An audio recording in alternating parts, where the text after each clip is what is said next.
Assalamualaikum warahmatullahi wabarakatuh. Waalaikumsalam warahmatullahi wabarakatuh.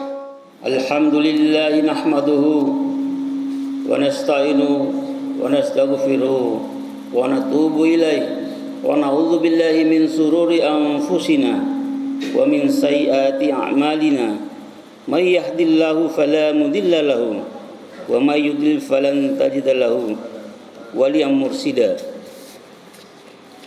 Asyhadu an la ilaha illallah wahdahu la syarika lah wa asyhadu anna Muhammadan abduhu wa rasuluh.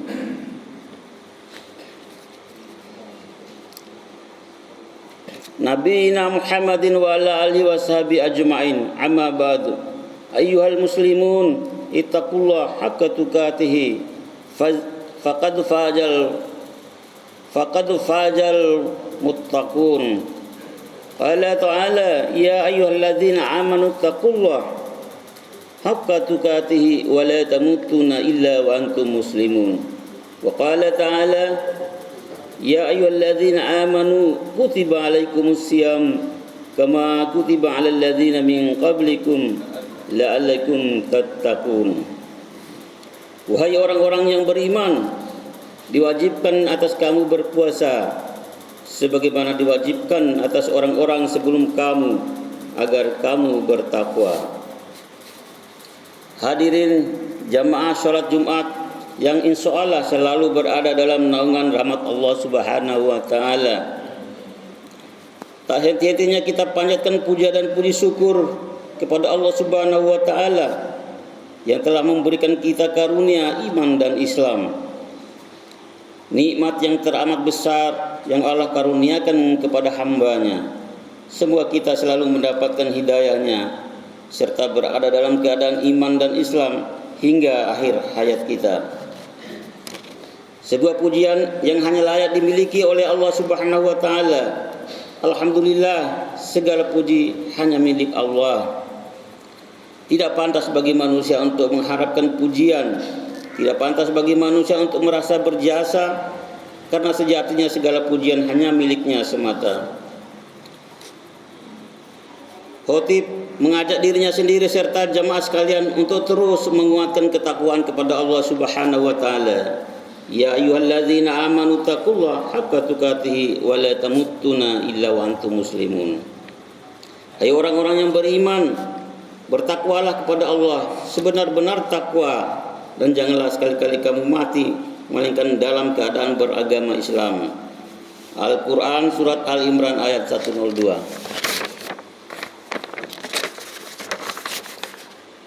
Dan tentunya selawat serta salam semoga selalu tercurah kepada Nabi Muhammad sallallahu alaihi wasallam beserta keluarga dan para sahabatnya. Sidang Jumat yang dirahmati Allah Subhanahu wa taala. Pada kesempatan khutbah Jumat kali ini, khotib akan menyampaikan khutbah dengan tema memfungsikan hati sebagai rumah Tuhan atau Baitullah. Hadirin Jumat rahimakumullah, mengawali khutbah pada siang hari ini ada satu kisah menarik dalam kitab Tahartul Qulub wal Qudu lil Alami al-Ghuyub. Kisah tersebut berdasarkan pengalaman yang dialami oleh sufi yang bernama Syekh Abdul Warid bin Jubat radhiyallahu anhu. Dikisahkan bahwa Syekh Abdul Warid dalam satu waktu pernah melakukan perjalanan dari satu kota ke kota lain, naik turun dari satu bukit ke bukit lain, menyusuri pegunungan dan perkampungan di berbagai tempat yang dikunjunginya, dalam rangka mencari ilmu dan hikmah dari para ulama sufi. Hingga satu ketika di sebuah puncak gunung, Syekh Abdul Warid bertemu seorang kakek tua yang buta dan tuli serta tidak memiliki sepasang kaki dan tangan. Kakek itu sedang beribadah dengan sangat khusyuknya. Setelah Syekh Abdul Warid mendekat, ia mendengar sang kakek sedang mengucapkan puji-pujian kepada Allah Subhanahu wa taala, yang artinya sebagai berikut: wahai Tuhanku dan Tuanku, Kau anugerahkan anggota tubuh untukku pada saat yang Engkau kehendaki. dan kau ambil kembali semuanya saat kau inginkan. Namun engkau tetap membuatku dapat selalu berbaik sangka padamu, wahai Zat yang maha baik dan maha menyampaikan maksud.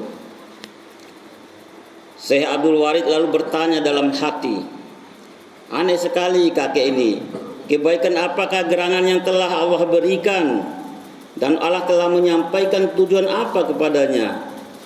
Bukankah ia telah tuli dan buta, dan sehingga tidak bisa melakukan banyak hal? Tiba-tiba sang kakek berkata kepada Syekh Abdul Warid sehingga ia sangat terkejut, karena kakek buta tuli itu ternyata mengetahui apa yang tengah ia pikirkan.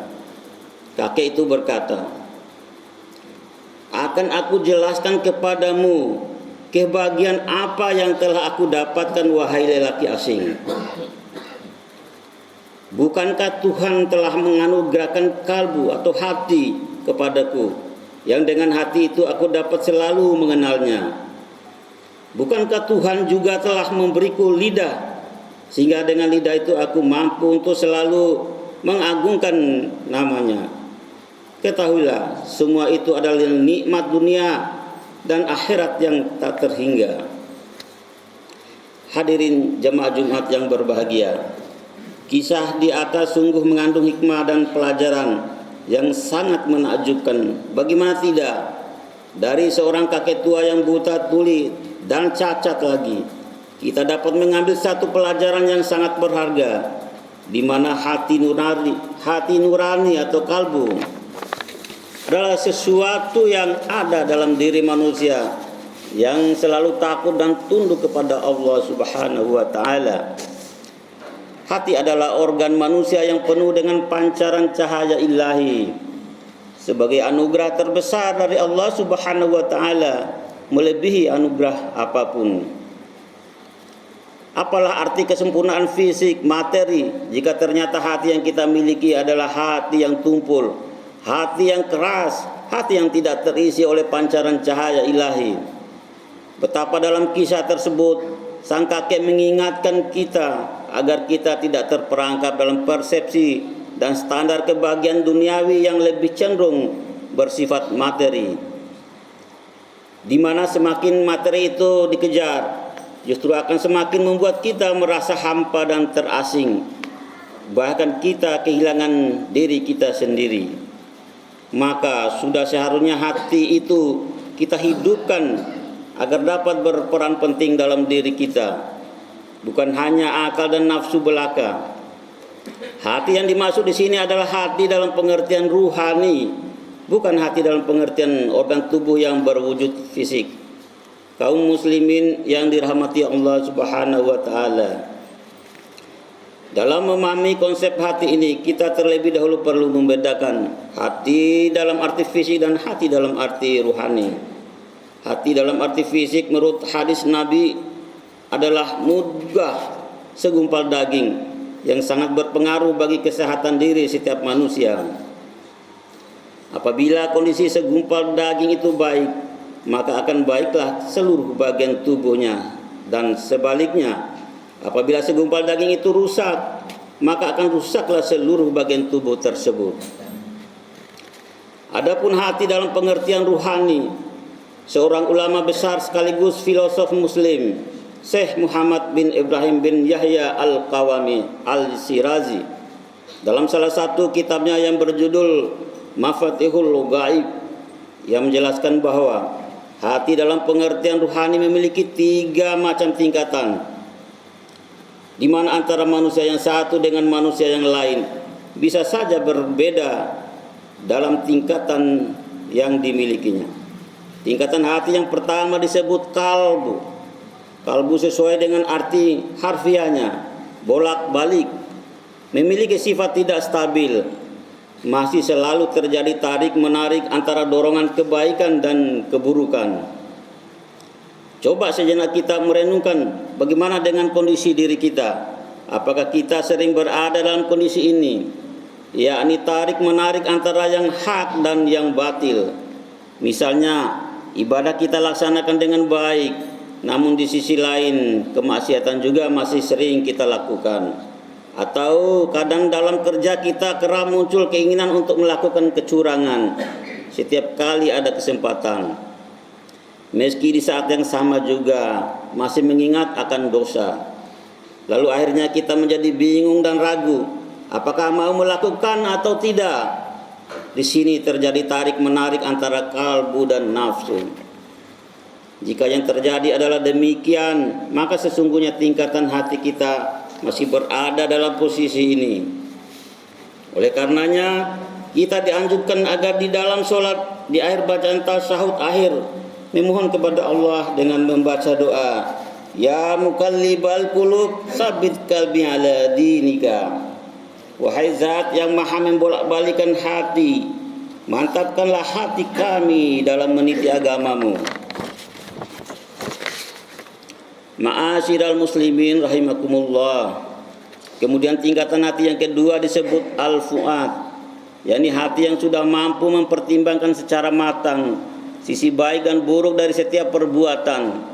Hati yang sudah berani secara tegas memilih jalan kebaikan dan meninggalkan jalan keburukan.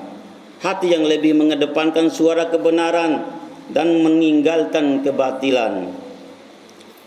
Adapun hati yang berada dalam tingkatan ketiga atau tingkatan yang paling tinggi adalah al-lub. Lub adalah hati yang selain sudah mampu memilih kebaikan dan meninggalkan keburukan, juga telah terisi dengan kesadaran bahwa setiap kebaikan yang dilakukan adalah bentuk kecintaannya kepada Allah Subhanahu wa taala, sebagai upaya untuk mendekatkan diri kepadanya. Hati pada tingkatan inilah yang dimaksud dalam kisah si kakek di atas tadi, yakni hati yang sudah benar-benar mengenal Tuhannya. Hati yang telah terisi dengan pancaran nur ilahi.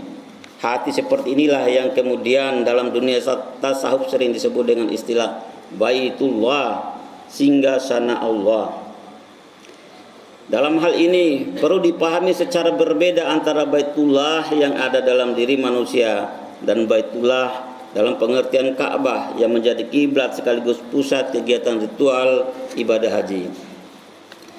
Istilah Baitullah dan haji sesungguhnya mengandung dua makna, makna syar'i dan makna hakiki. Haji dalam pengertian syar'i sebagaimana yang sudah sangat kita pahami adalah perjalanan ibadah ke Baitullah. Adapun haji dalam makna hakiki adalah perjalanan manusia ke dalam dirinya sendiri untuk sampai pada tingkatan hati yang sempurna, yakni lub. Karena lub inilah yang merupakan inti dari Baitullah yang simbolisnya berupa Ka'bah yang berada di tanah suci Mekah. Maka perjalanan ibadah haji ke Mekah yang begitu berat dengan keharusan memiliki kesiapan mental, fisik, pengetahuan dan waktu yang matang adalah simbol betapa sulitnya seseorang mencapai tingkatan lub yang notabene ada dalam dirinya sendiri, sehingga diperlukan perjuangan secara terus menerus. Mudah-mudahan bagi saudara-saudara kita, bapak-bapak kita, sesepuh kita, kaum muslimin yang telah melaksanakan haji ke tanah suci bisa mengambil pelajaran berharga dari ibadah tersebut, bahwa selain untuk memenuhi kewajiban syar'i, perjalanan haji yang lebih hakiki sesungguhnya adalah perjalanan ke dalam dirinya sendiri, yaitu untuk menghidupkan lub atau hati nurani sehingga terisi oleh pancaran cahaya ilahi, sehingga semua pikiran, sikap dan perbuatannya senantiasa mencerminkan sifat-sifat ilahi. Demikian pula bagi kita yang belum memiliki kesempatan melaksanakan haji secara syar'i, masih ada kesempatan untuk mencapai derajat haji secara hakiki, yakni dengan senantiasa melatih diri agar hati kita sampai pada tingkatan yang paling tinggi, yaitu lub yang tak lain merupakan Baitullah, sehingga hati kita penuh dengan pancaran cahaya ilahi, hati yang telah betul-betul mengenal Tuhannya dengan baik. Dalam konteks inilah Hujjatul Islam Imam Al-Ghazali radhiyallahu menyatakan, Man arafa nafsahu faqad arafa rabbahu. Barang siapa yang mampu mengenali dirinya, yakni hatinya telah sampai pada tingkatan lub, maka sesungguhnya ia telah mengenal Tuhannya. Sebagai firman Allah Subhanahu wa taala Dalam Quran surat Al-Hajj 46, afalam yasiru fil ardi fatakuna lahum qulubun yaqilu nabiha au adanu yasma'u nabiha fa innaha la ta'mal absaru walakin ta'mal qulubul lati fi sudur. Maka apakah mereka tidak mampu berjalan dan mengambil pelajaran di muka bumi? Padahal mereka memiliki hati yang dengan hati itu mereka seharusnya dapat memahami. Juga mempunyai telinga yang dengan telinga itu mereka seharusnya dapat mendengar. Sesungguhnya bukanlah karena mata mereka yang buta, tetapi yang buta ialah hati yang ada di dalam dada mereka. Dalam ayat lain, Quran surat Al-Jathiyah 23, Allah Subhanahu wa taala juga berfirman, afara'aita man ittakhadha ilaha hawahu wa adallahu Allahu ala ilmin wa hatama ala sam'ihi wa qalbihi wa ja'ala bashiri gishawa wa may yahdihi min ba'dillahi afala tadhakkarun. Maka pernahkah kamu melihat orang menjadikan hawa nafsunya sebagai Tuhan dan Allah membiarkannya tersesat? Juga Allah mengunci pendengaran dan hatinya serta menutup penglihatannya. Siapakah yang akan memberinya petunjuk sesudah Allah membiarkannya tersesat? Tidakkah kamu dapat mengambil pelajaran? Masyiral muslimin rahimakumullah. Mengakhiri khutbah kali ini, marilah kita sama-sama berdoa dan terus berusaha. Jika hari ini hati kita masih berada dalam tingkatan kalbu, semoga esok hari hati kita bisa meningkat menjadi al-fu'ad dan lusa bisa sampai pada tingkatan lub. Dan semoga hati kita tidak termasuk hati yang mati atau hati yang buta, yakni hati yang sudah tidak lagi merasa bersalah setiap kali melakukan dosa dan kesalahan. Demikianlah khutbah yang disampaikan pada kesempatan ini, semoga bermanfaat. Barakallahu li wa lakum fil Qur'anil azim wa nafa'ani wa iyyakum bima fihi minal ayati wa dzikril hakim wa taqabbala minni wa minkum tilawah innahu huwas samiul alim. Allahumma shalli ala Muhammad wa ala ali sayyidina Muhammad.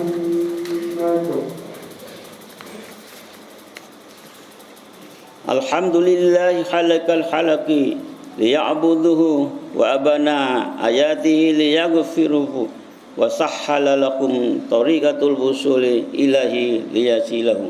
Asyhadu an la ilaha illallah wahdahu la syarikalah lahul mulku wa lahul hamdu wa huwa ala kulli syai'in qadir.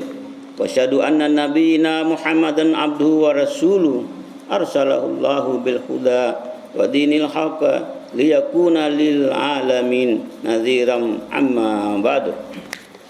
Faya ayyuhan nas ittaqullaha haqqa tuqatih wa alamu annallaha amarahum bi amri bada fihi bi nafsihi wa sanni bi malaikatihi bi qudsihi wa qala ta'ala innallaha wa malaikatahu yusalluna 'alan nabi ya ayyuhalladzina amanu sallu 'alaihi wa sallimu taslima. Amin.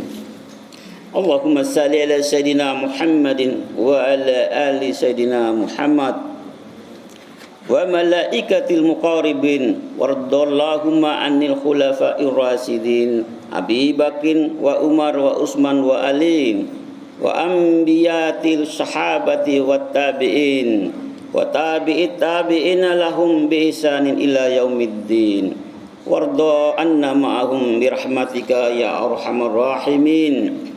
Allahumma ighfir lil mu'minin wal mu'minat wal muslimin wal muslimat al ahya'i minhum wal amwat innaka sami'un qaribun mujibud da'wat.